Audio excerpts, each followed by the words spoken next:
Meus amigos, então, uma boa noite. Estamos aqui. O trabalho é assim, né? Quando nós somos convocados, a oportunidade é nossa de trabalhar, né? Então, o tema hoje é muito importante, principalmente na época atual.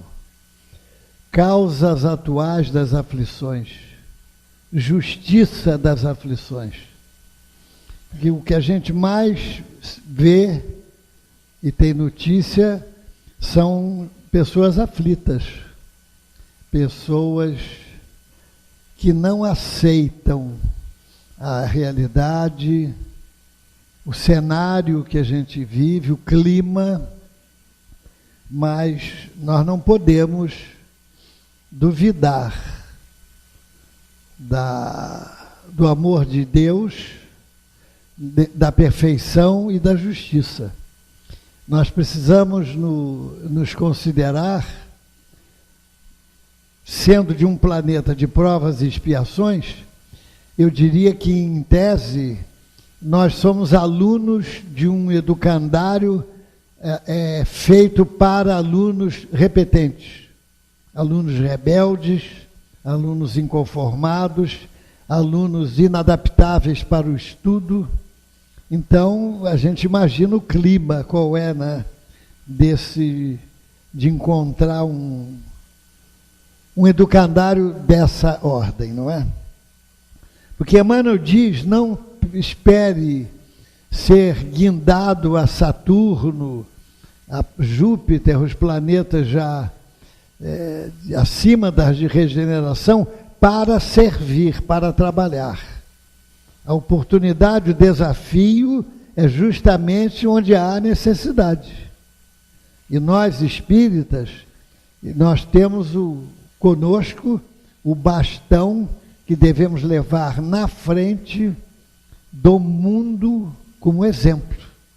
Nós vamos modificar, influir no comportamento das criaturas através do nosso exemplo, sobretudo. O nosso Chico, por exemplo, se a gente analisar os luminares do conhecimento, da moral, o que eles tiveram? Eles foram pessoas pobres, pessoas doentes. O Chico, ele usava um sapato que ele não costumava nem dar o laço no cadarço. Ele tinha uma espécie de um cestro, ele tirava os pés do sapato quando estava psicografando e ficava naquela posição horas. Uma vez eu fiquei lá em frente à mesa onde ele psicografava, eu fiquei 1 hora certa, então me deu uma dor nos rins, eu tive que sair. Fui lá para fora para, enfim, sentar, andar, tomar uma água, e ele continuava na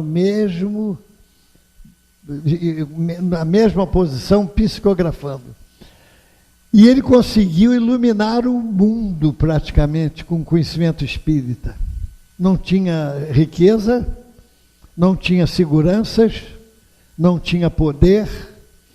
Quer dizer, o poder que ele apresentou, como Jesus, que em 3 anos modificou o mundo, não é?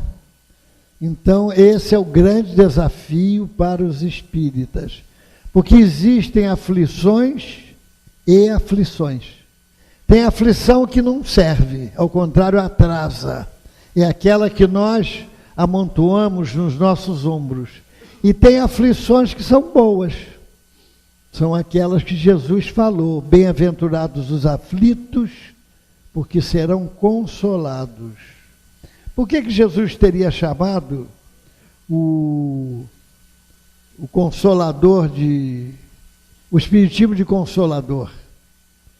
O telefone é uma maravilha, né? Ele está tocando aqui, mas está em silêncio, né? Então não atrapalha nada, mas ele está tocando. Eu senti aqui ele tremer. Não é? Por que será que Jesus chamou o Consolador, o Espiritismo de Consolador?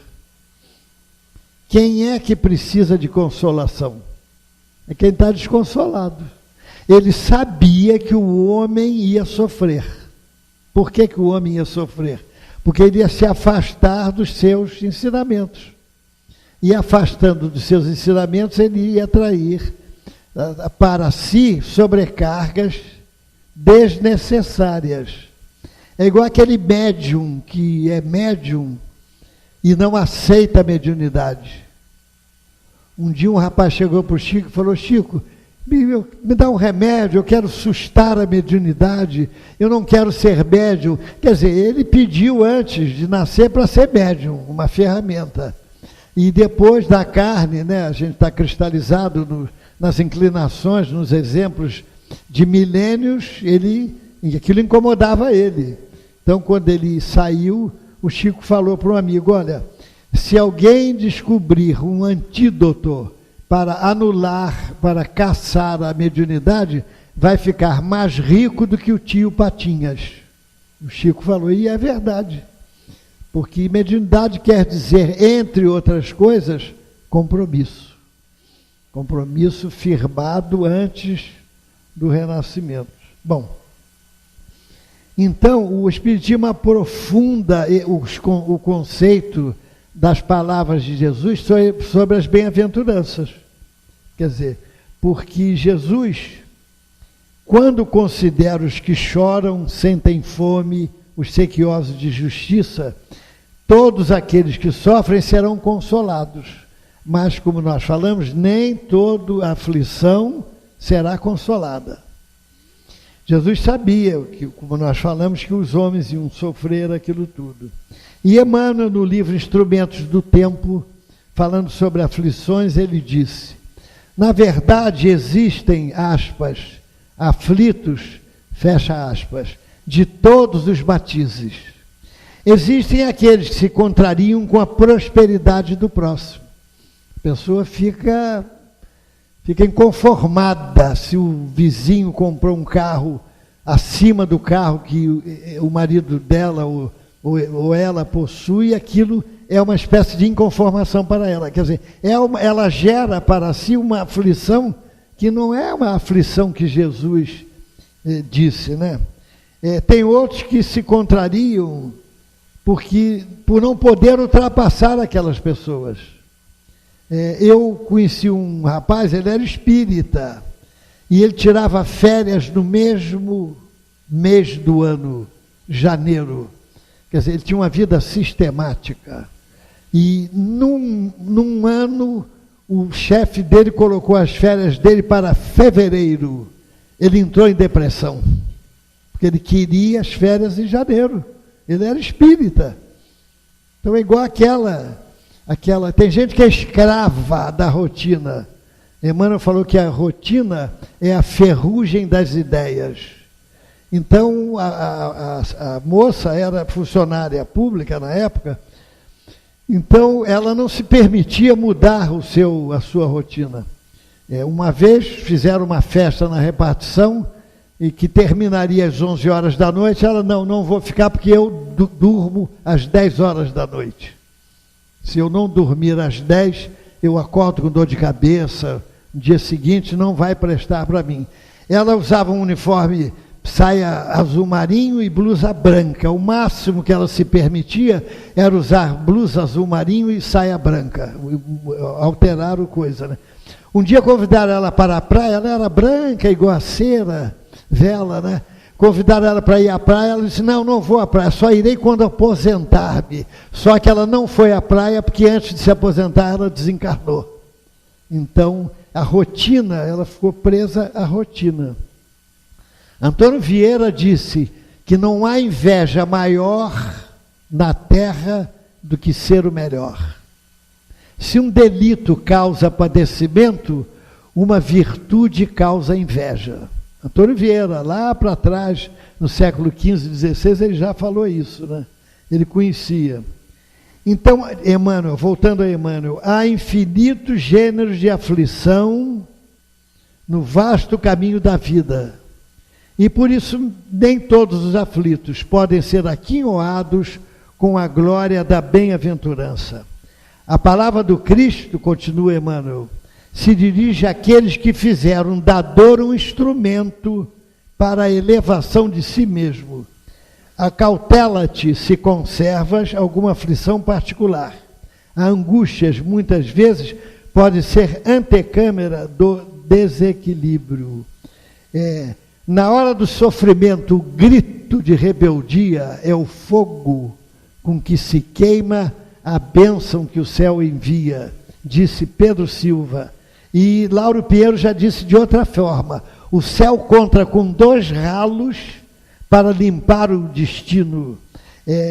Instrução, o ralo grosso; sofrimento, o ralo fino. O ralo fino é mais difícil de passar, né? Incomoda, arranha, aquela coisa, né? Então, por exemplo, é da nossa natureza querer o pagamento por aquilo que a gente faz por alguém. É natural. Então, a dona de casa fez aquele bolo que as mulheres faziam antigamente aos sábados para o lanche, né? Hoje a coisa mudou, né? Vai na lanchonete, vai no shopping. Então, ela fez o bolo, um bolo caro que ela viu na televisão, naquele canal que é um martírio para as gulosas, né, que fala em comida 24 horas por dia. Então ela fez um bolo caro, comprou os pertences todos, botou cereja, enfeitou e ficou na frente do forno, horas ali sofrendo para fazer o bolo. E na hora do lanche, no sábado, colocou na mesa, deu o primeiro pedaço para o marido e ficou rodeando, esperando o pagamento. Nada dele pagar. Qual é o pagamento que a criatura espera no momento desse? Não, fala 10 de cada vez, porque eu não entendi. É o reconhecimento, é o elogio, gostei, aquilo tudo. Não tem nada pior para a dona de casa do que o marido não elogiar o que ela fez. Então você não vai falar nada, ela disse. O quê? Do bolo? O bolo está com pouco açúcar. Quer dizer, estragou todo. Além de não pagar, puniu, deu mais encargo para ela. Então, no livro A Vida Escreve, de Hilário Silva, Batuíra, ele conta que Batuíra era um espírita de São Paulo que ele martelava a necessidade do trabalho. Era o que ele mais batia, o trabalho era o que ele era o tema central das exposições dele. Então ele estava tratando de um obsidiado em recuperação, e ele é um homem próspero, que tinha dinheiro, amigo dele, e ele um dia entrou na casa de Batuíra e disse: olha, Batuíra, graças a Deus eu estou mais forte, já consigo dominar-me e a governar meus próprios pensamentos. Venho assim hoje às nossas preces, que eles se encontravam com Batuíra e ficavam. Batuíra fazia preces para ele, dava passe, né? E venho assim hoje com mais confiança à nossa prece. Então, Batuíra ficou muito alegre com as palavras do amigo, então iniciou aquela prece costumeira, botou as mãos na cabeça dele, e eles faziam assim: Batuíra falava uma frase e ele repetia. Uma frase de Batuíra e ele repetia. Então Batuíra começou: Senhor, eu te agradeço a infinita misericórdia. E ele repetia: Senhor, eu te agradeço a divina misericórdia, infinita. E prometo, e o homem repetia, e prometo que serei paciente e humilde, que procurarei o caminho do bem, ele ia repetindo, que executarei o trabalho que a tua vontade determinar, que abrirei minha bolsa todos os dias em favor dos necessitados. Aí o carro pegou. Ele, nesse ponto, sentindo talvez que o compromisso anunciado era acima das suas forças, ele não repetiu, deu um grito e saiu correndo. Quer dizer, ele piorou da obsessão. Quer dizer, então Batuíra foi lá para saber. Porque, olha, todos nós, tem uma pergunta do Livro dos Espíritos, que a par das imperfeições morais que nós portamos, qual a maior característica da imperfeição moral? Qual será? O Jorge paga o bolo, tem um bolo de banana hoje, olha, que vocês devem comer, viu? Eu já reservei o meu. Qual é hein? Qual é a característica maior da imperfeição moral? O interesse pessoal. Nessa hora a criatura se revela. Hein? Isso é uma das vertentes do egoísmo. Egoísmo é o central, entendeu? Eu estou falando, detalhando uma das vertentes naturais. Porque a pessoa se revela, ela se mostra quem ela é. Entendeu?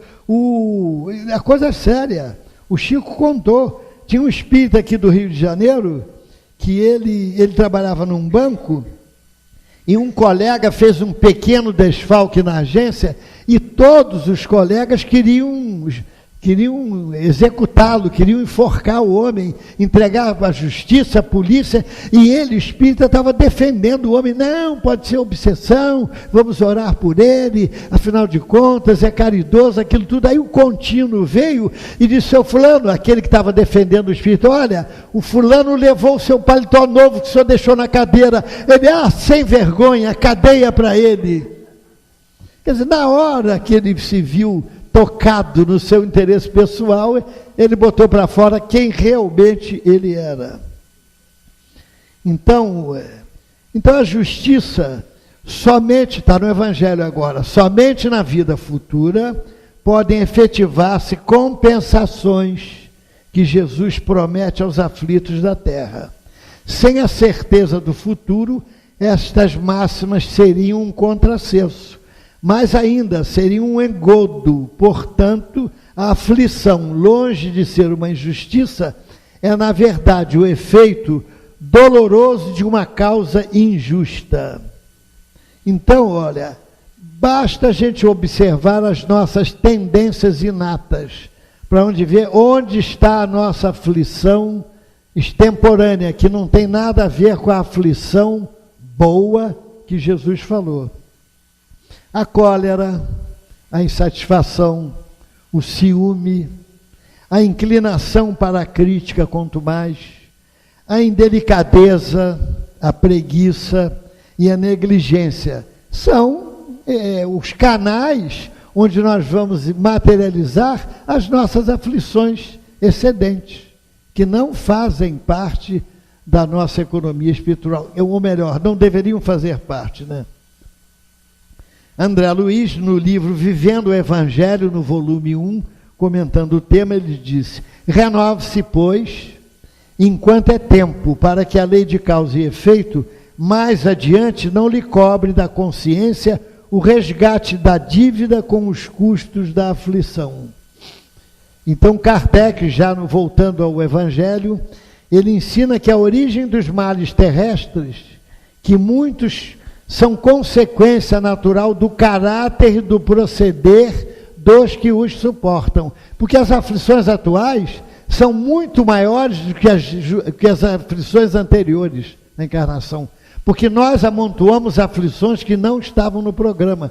Que, gente, nós ainda não conseguimos, os espíritas, muitos de nós somos afeiçoados do meio bem. Ou seja, a gente faz um pouquinho do bem, mas a gente dá outra parte para fazer para aquilo que nós nos apaixonamos a vida inteira, que são os prazeres de César. Então a criatura serve um pouco a César, acima do que deveria servir, e serve um pouquinho a Jesus. É o meio bem que Emmanuel fala no livro Instrumentos do Tempo, que nós temos aí na livraria. Um livro dele excelente, né? Quantos homens caem por sua própria culpa, disse Kardec. Quantos são vítimas de sua imprevidência, do seu orgulho ou de sua ambição?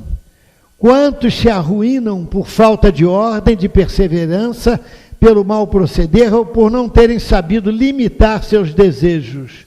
Quantas dissensões e funestas disputas se teriam evitado com um pouco de moderação e menos suscetibilidade? O William contou uma vez aqui um caso verdadeiro que aconteceu com um amigo dele. Interessante que alguns aqui talvez já tenham conhecimento, e porque eu não me lembro se eu falei segunda ou quinta-feira, mas alguns aqui não conhecem esse caso. Era um casal que morava na Zona Sul, e um apartamento bom de 3 quartos, um carro pago na garagem, um bom emprego, e a mulher cismou. E quando a mulher cisma, obrigado, até Deus cede, porque ele não aguenta, entendeu? Ele não aguenta, ele cede. De comprar uma cama king size. Aí comprou a cama king size. Aí, quando a cama chegou, não entrou na suíte. Era maior do que a porta da suíte. Claro, o que a mulher decidiu? Mudar de apartamento. É verdade, comprar um apartamento que a cama king size entrasse. Comprar uma cobertura, deu o apartamento como entrada, arranjou um financiamento, verdade. 6 meses depois, a cama entrou, claro, ela ficou toda alegre, né, com a cama. E 6 meses depois ele perdeu o emprego. O resumo da ópera, nada contra. Hoje ele mora no Meier, num apartamento de 2 quartos. Então vejam, foram aflições excedentes, inúteis, que não estavam na economia espiritual dele. Porque quando a nossa irmãzinha cisma, não tem jeito. Um dia um casal, bom, antes disso eu vou falar sobre ação e reação aqui. No prefácio do livro Ação e Reação, Emmanuel fala sobre o complexo de culpa que a consciência delituosa carrega consigo. Então ele diz, quanto mais esclarecida a criatura, tanto mais responsável, entregue naturalmente aos arestos da própria consciência, na terra ou fora dela, toda vez que se envolve nos espinheiros da culpa. Por isso é que agora, voltando, indo ao livro Ação e Reação, de André Luiz, quando a gente cai reiteradas vezes no mesmo erro, por exemplo, a criatura que... Teve uma criatura num livro de Humberto de Campos, Cartas e Crônicas. Eu falo de livro, vocês veem eu sempre no final falando de livro, é porque eu sou apaixonado pelos livros, né? Ainda mais agora que o Gilson falou numa mensagem que a minha biblioteca já estava pronta do lado de lá. Mas quando ele falou isso, eu fiquei um pouco preocupado. Então, uma página chamada Estranhos Credores. A criatura, só para vencer o ciúme, precisou de 6 reencarnações infrutíferas. Não conseguiu vencer o ciúme. Vejam, um ciúmezinho, né? Mas é bom, por que a gente não vai tentando vencer enquanto nós estamos a caminho, como disse Jesus? Então a gente pede o que o André Luiz chama de dor-defesa. A dor-defesa. Para que a gente não volte a cair naqueles mesmos e reiterados erros de outras encadernações. Como disse a garotinha de 8 anos. Quando eu voltar na próxima encadernação, eu quero ter olho azul. E o meu neto, conversando, ele ficou todo animado quando ele foi à primeira aula de evangelização, ele disse, quando eu crescer, eu quero ser médio evidente. Médio evidente. Então, olha, depois de muitas quedas reiteradas nos mesmos deslizes e deserções, imploramos, isso mesmo, tá? As deficiências congeniais com que ressurgimos no berço físico. Aqueles que jogaram fora oportunidades de trabalho na terra pela ingestão sistemática do álcool ou outros venenos das forças orgânicas, tanto quanto os inveterados cultores da gula, como suicidas indiretos, palavras de André Luiz, imploram o regresso à carne, em corpos desde a infância, inclinados à estenose hipertrófica. Não sei, mas acho que tem a ver, né, doutor? Estenose hipertrófica do piloro, a ulceração gástrica, ou ao desequilíbrio do pâncreas, a colite ou as múltiplas enfermidades do intestino, está lá em Ação e Reação, que lhes impõe torturas sistemáticas, embora suportáveis no decurso da existência inteira. Quer dizer, é aquela dor, a pessoa não pode tomar um copo de cerveja porque o fígado reclama aquilo tudo, então ele tem uma vida inteira que ele é proibido de tomar um copo de cerveja. Foi uma decisão dele que ele tomou, porque ele caiu reiteradas vezes no vício do álcool. Então ele pede isso, aí vem um mecanismo de defesa, ele não pode tomar, então ele não toma, é uma forma de ir expulsando aos poucos. Então Cornélio Pires disse, para livrar-se da gula, pediu Juquinha Garrido, vida nova em corpo novo, de estômago enfraquecido. Quer dizer, não pode comer uma bacalhoada, uma feijoada que ele não aguenta. Emmanuel, no livro Religião dos Espíritos, capítulo 71, nós temos que considerar também, não podemos esquecer, que a justiça divina não é executada sem amor. Nós vamos ver aqui alguns exemplos. Ele diz, Emmanuel, no livro Religião dos Espíritos, capítulo 71, que justiça sem amor é semelhante à terra sem água. Uma terra sem água é um deserto, não é? Então a justiça se faz envolvida pelo manto da misericórdia. Isso é uma realidade.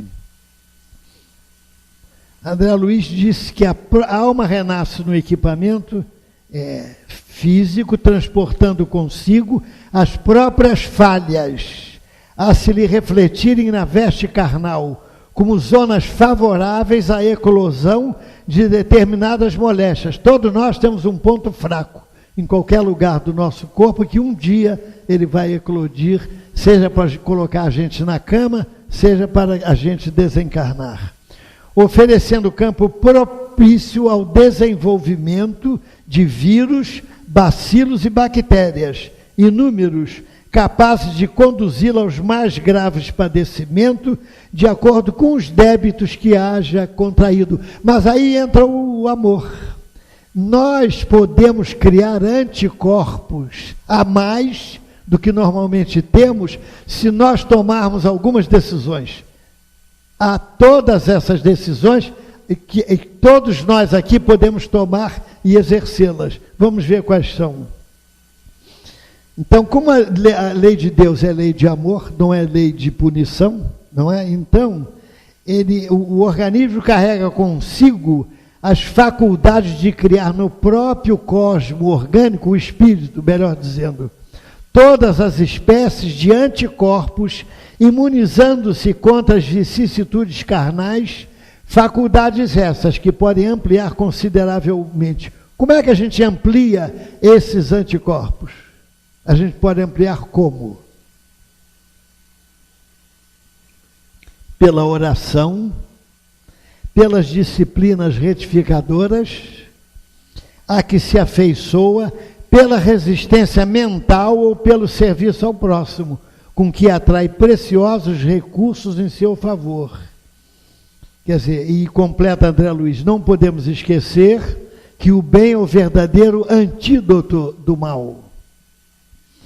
Então, olha, eu conheci alguns trabalhadores espíritas que tiveram moratória.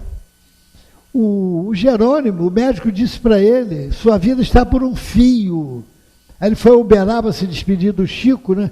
E doutor Chico, meu médico, disse que a minha vida está por um fio. Aí o doutor Bezerra disse, olha, se esse fio, ele pode ser de algodão, de nylon ou de aço. Se você trabalhar no bem, ele engrossa. Ele durou mais de 15 anos depois desse diagnóstico médico, que a vida dele estava por um fio. Quantos? Eu conheci uma senhora que fundou um centro espírita e que ela teve uma moratória de 30 anos. Ela dormia numa cadeira de balanço em razão de dificuldade de respiração, talvez umas 4 horas por noite, no máximo. Ela fundou creche, desse jeito, hein? Fundou centro espírita, e teve uma moratória de uns 30 anos. A nossa irmã que morava aqui ao lado, mãe da Vânia Leobi, teve uma moratória acima de 30 anos. Vocês imaginem em 1970, 72 por aí, a maioria não era nascida. Ela tinha tuberculose, ela tinha vomitava sangue, um horror.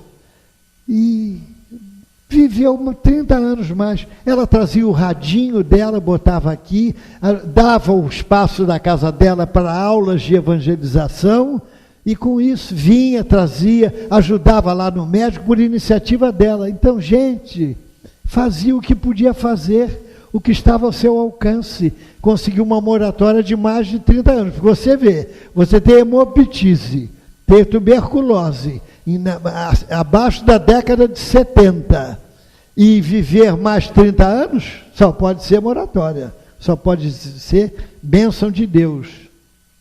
O Chico falou certa feita que quando a lei de justiça manda o decreto de cobrança na nossa direção, se este decreto nos encontrar trabalhando no bem, manda a lei de justiça sustar a cobrança. Palavras de Chico Xavier. Sustar a cobrança enquanto nós estivermos no exercício do bem.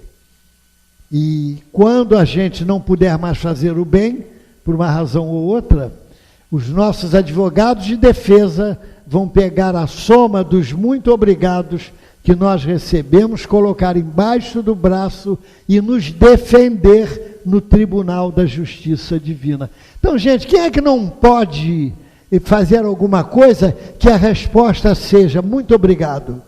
Todos nós podemos. Você imaginou a gente fazer um pequeno coisinha, não é?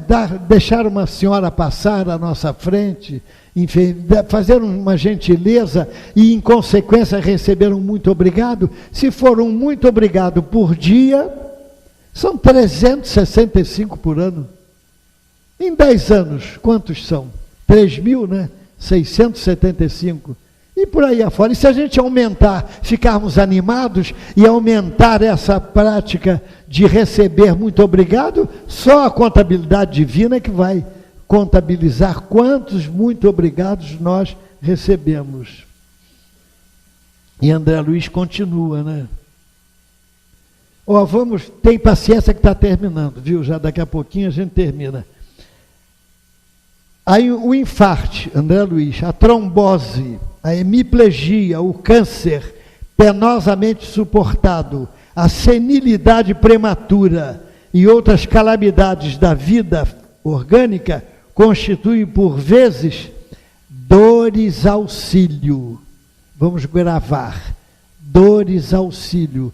Comprem ação e reação e leiam o capítulo Regime de Sanções. É o penúltimo capítulo do livro, que nós vamos encontrar André Luiz falando sobre a dor defesa, dor auxílio. Então, para que a alma se recupere de certos enganos em que haja incorrido, preparando-se para o ingresso respeitável na vida espiritual. Gente, a gente vai diminuindo o excesso de aflições inúteis que nós incorporamos ao nosso espírito.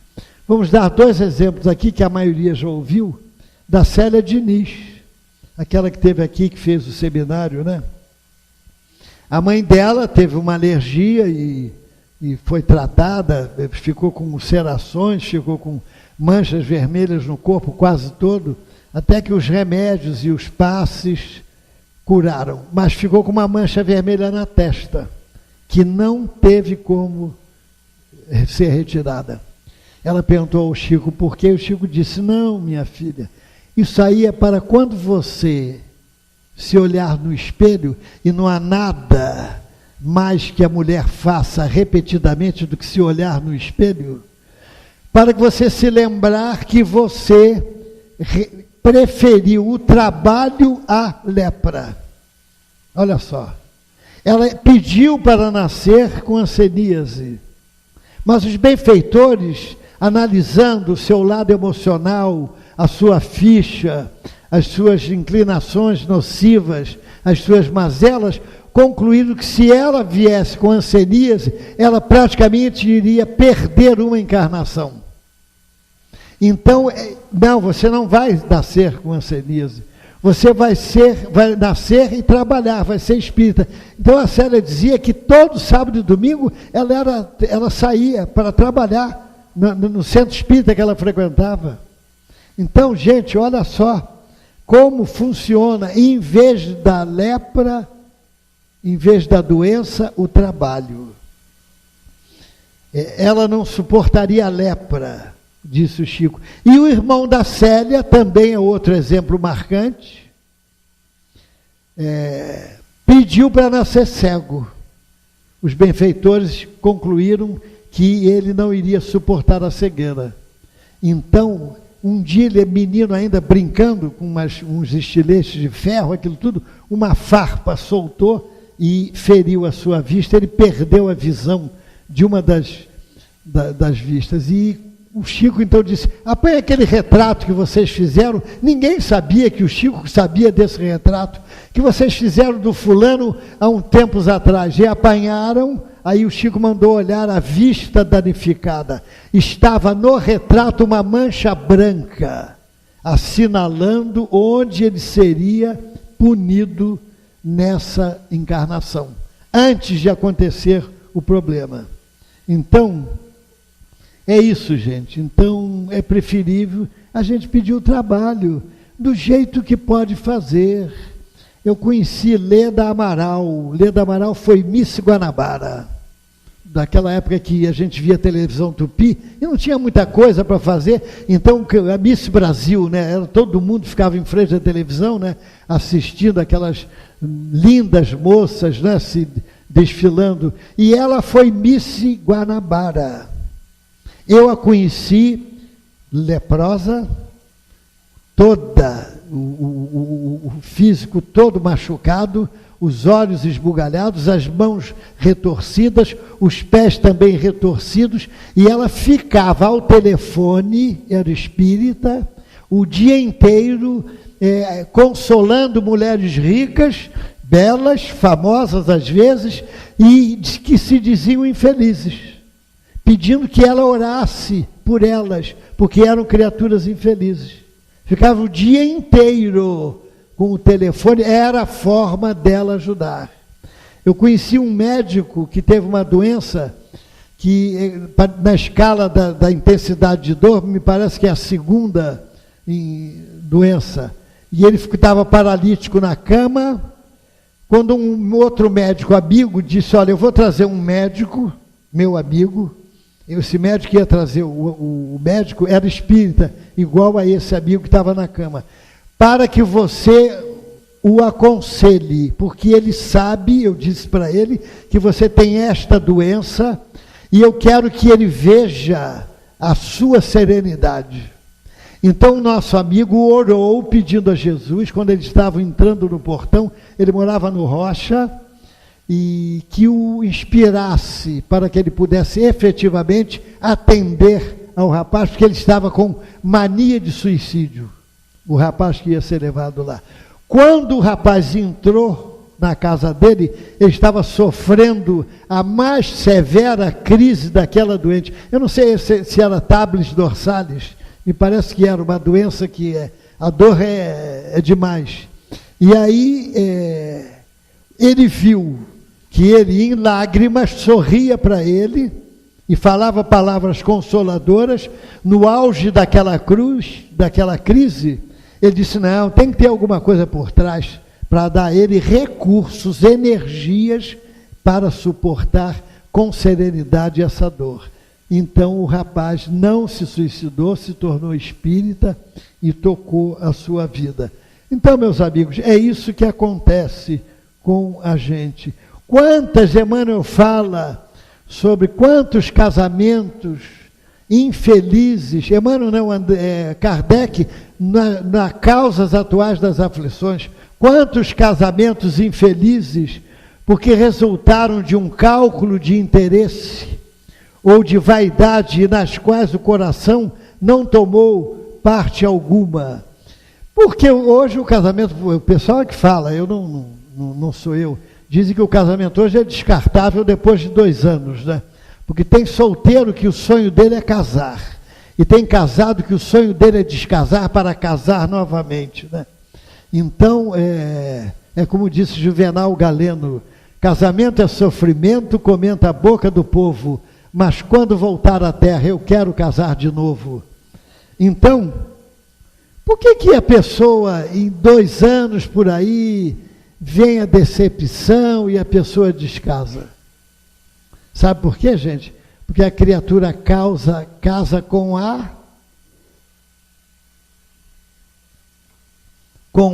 não posso escrever, tem isso aqui, com a imagem. Porque quando a gente vai, pelo menos no meu tempo de noivado era assim, eu me apresentava da melhor forma possível, eu estudava as frases para encantar a noiva, né? E a noiva está até ali do lado, né? Ela, por sua vez, também se vestia da melhor forma possível, se pintava o batom e dizia, é a princesa encantada dos meus sonhos. E por aí afora. Bom, mas eu posso dizer a vocês o seguinte, viu? Eu estou casado há 57 anos, já pensaram? E o que é o inusitado, com a mesma mulher?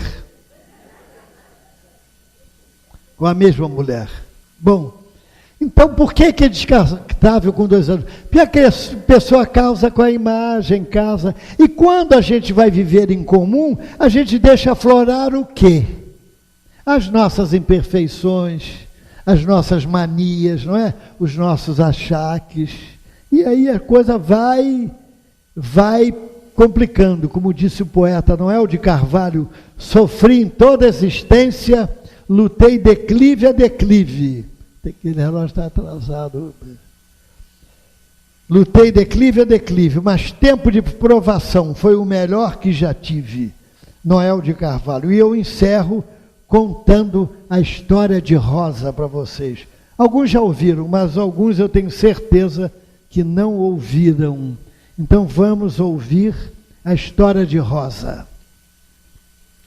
No primeiro dia de aula, nosso professor se apresentou aos alunos e nos desafiou a que nos apresentássemos a alguém que não conhecêssemos ainda. Eu fiquei em pé para olhar ao redor, quando uma mão suave tocou meu ombro. Olhei para trás e vi uma pequena senhora, velhinha e enrugada, sorrindo, radiante para mim, com um sorriso que iluminava todo o seu ser. Ela disse, ei, bonitão, meu nome é Rosa, eu tenho 87 anos de idade, posso te dar um abraço? Eu ri e respondi entusiasticamente, é claro que pode, e ela me deu um gigantesco apertão. Por que você está na faculdade em tão tenra e inocente idade? Perguntei a ela. Ela respondeu brincalhona, estou aqui para encontrar um marido rico, casar, ter um casal de filhos e então me aposentar e viajar. Está brincando, eu disse. Eu estava curioso em saber o que havia motivado a entrar neste desafio com a sua idade. E ela disse, eu sempre sonhei em ter um estudo universitário e agora estou tendo um. Após a aula, nós caminhamos para o prédio da União dos Estudantes e dividimos um milkshake de chocolate. Nos tornamos amigos instantaneamente. Todos os dias, nos próximos 3 meses, nós teríamos aulas juntos e falaríamos sem parar. Eu ficava sempre extasiado, ouvindo aquela, aspas, máquina do tempo, aspas, compartilhar sua experiência e sabedoria comigo. Num decurso de 1 ano, Rosa tornou-se um ícone no campus universitário e fazia amigos facilmente onde quer que fosse. Ela adorava vestir-se bem e revelava-se na atenção que lhe davam os outros estudantes. Ela estava curtindo a vida. No fim do semestre, nós convidamos Rosa para falar no nosso banquete de futebol. Jamais esquecerei do que ela nos falou. Ela foi apresentada e se aproximou do pódio. Quando ela começou a ler sua fala preparada, deixou cair 3 das 5 folhas no chão. Frustrada e um pouco embaraçada, ela pegou o microfone e disse simplesmente: desculpe-me, eu estou tão nervosa, parei de beber por causa da quaresma e este uísque está me matando. Brincadeira, eu nunca conseguirei colocar meus papéis em ordem de novo, então me deixe apenas falar para vocês sobre aquilo que eu sei. Então lá vai a sentença de Rosa. Enquanto nos ríamos, ela limpou sua garganta e começou: nós não paramos de amar porque ficamos velhos. Nós nos tornamos velhos porque paramos de amar. Existem somente 4 segredos para continuarmos jovens, felizes e conseguindo sucesso. Você precisa rir e encontrar humor em cada dia. Você precisa ter um sonho. Quando você perde seus sonhos, você morre. Nós temos tantas pessoas caminhando por aí que estão mortas e nem desconfiam. Há uma enorme diferença entre ficar velho e crescer.